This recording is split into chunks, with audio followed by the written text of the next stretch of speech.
En la meseta salmantina se encuentra el pequeño y tranquilo municipio de Tardáguila. Era 1952 y en aquella tierra de cielo inmenso y también de vidas sencillas, nadie imaginaba que una historia de sangre, de pasión prohibida y engaño estaba a punto de escribirse con tinta negra y golpes de hacha.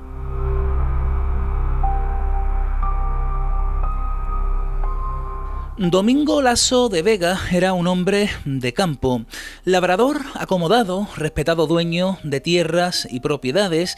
Había contraído matrimonio con su propia prima, Ramona Laso Laso, en una unión más funcional que sentimental, podríamos decir. Pero fruto de esa alianza nació una hija. Durante años todo parecía estable, sereno, hasta que Domingo cayó en las garras del juego y el alcohol. Fue entonces cuando algo comenzó a resquebrajarse. Con la llegada de Lino Herrero Rodríguez a la finca, un joven mozo contratado para las faenas agrícolas, la monotonía del hogar dio paso a la tentación. Ramona, de entre 36 y 39 años, aún vibrante y hambrienta de afecto, se sintió atraída por el joven. Pronto comenzaron los encuentros furtivos, las miradas cómplices bajo la tenue luz del atardecer, los susurros en los rincones más oscuros del establo. La pasión se transformó en algo más profundo, se podría decir, pero también más peligroso. Una noche, con la excusa de mostrarle unos moratones en la pierna, Ramona terminó consumando su pasión junto al joven. Fue entonces cuando la semilla del odio germinó en el corazón de Ramona. Domingo, además de entregarse al vicio, había osado vender un pajar que era propiedad de ella. Aquello fue, podemos decir, la chispa que provocó su ira. Ramona ya no deseaba a Lino, necesitaba deshacerse de él, deshacerse de su propio esposo, y no estaba dispuesta a esperar. Juntos, Ramona y el joven herrero, Lino, comenzaron a maquinar su crimen.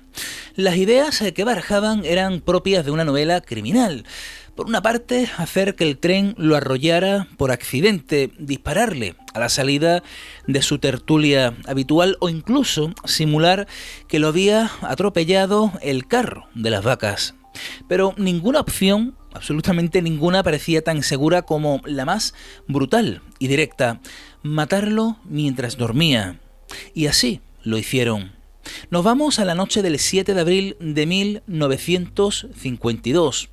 Tras una cena compartida sin sospechas, mientras el ambiente olía a vino y a brasas apagadas, Domingo se quedó dormido. Fue entonces cuando uno de los dos, tal vez ella, quizás él, o tal vez ambos, alzó un hacha tomada del corral. El golpe fue certero, fue definitivo. El cráneo de Domingo se resquebrajó con un sonido seco y hueco. La sangre manchó el suelo de la casa mientras el silencio caía como una losa. Envuelto en una manta, el cadáver fue arrastrado hasta la cuadra de los cerdos, donde lo enterraron bajo tierra apisonada. Después comenzó el esperpento. Hicieron correr el rumor de que Domingo había viajado. Lino incluso llegó a desplazarse a Madrid, hasta la capital, para enviar un telegrama suplantando su identidad, el cual decía textualmente: «Llegué ayer a Madrid, 5:30, salgo hoy, destino Lisboa. Estate tranquila, estoy bien. Firmado Domingo». Y todo parecía haber salido perfecto, demasiado perfecto. Con el tiempo, Lino asumió el lugar de Domingo en la hacienda y aquello despertó las primeras sospechas. La familia del desaparecido no tardó en denunciar su ausencia. La Guardia Civil registró la propiedad y el hedor les guió. Bajo la cuadra, medio devorado por la humedad y el olvido, yacía el cuerpo putrefacto del labrador. La tierra, como siempre, guardaba secretos, pero solo hasta que se removieron. La detención fue rápida. El juicio, todo un espectáculo en aquella época. El 17 de mayo de 1955, 3 años después del crimen, Ramona fue condenada a morir por garrote vil. El tribunal no solo la vio culpable, sino de una lujuria vehemente casi enfermiza.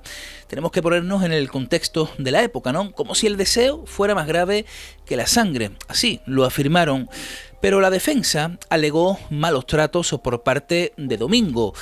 Pero el régimen franquista de la época despreció esa línea argumental, alegando que si el marido, fijaos, que si el marido le levantaba la mano, era para corregir la conducta lujuriosa de su esposa. Así sentenció el tribunal con frialdad. Finalmente, Ramona fue indultada, pero la clemencia no borró la condena. Ella y Lino fueron sentenciados a 30 años de prisión y al pago también de una multa de 50.000 pesetas. Cumplieron sus penas, salieron y desaparecieron. Nadie volvió a saber nunca más de ellos dos.